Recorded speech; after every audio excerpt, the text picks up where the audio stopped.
শাকিব ভাইকে নতুনভাবে যদি আবিষ্কার করতে চায় তাহলে অবশ্যই রকস্টার দেখতে হবে। শাকিব ভাইয়ের সাথে কাজ করার এক্সপিরিয়েন্স সবসময় দুর্দান্ত হয়। আমি সবসময় বলে এসেছি যে ওনার কাজের প্রতি ডেডিকেশন বা কাজের প্রতি যেই নিষ্ঠা সেটা আসলেই সত্যি আমাদের মতো আর্টিস্টদেরকে ভীষণ ইন্সপায়ার করে। শাকিব ভাইয়ের সাথে কাজ করার এক্সপিরিয়েন্স সবসময় দুর্দান্ত হয় এবং এর আগে তাণ্ডবেও কাজ করেছি, যদিও আসলে সেটা কিছু কম দিন ছিল, খুব বেশি দিনের শুটিং ছিল না।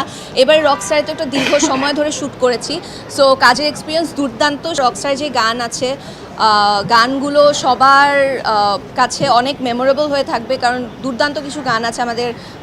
সানি আহমেদ সানি ও দুর্দান্ত কিছু গান রেডি করেছে, খুবই ফ্রেশ একটা team.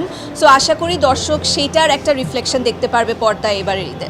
Rockstar I think teaser দেখলেই বুঝতে পারবেন। রকস্টার আমার কাছে মনে হয় যে শাকিব ভাইকে নতুনভাবে যদি আবিষ্কার করতে চায় তাহলে অবশ্যই রকস্টার দেখতে হবে।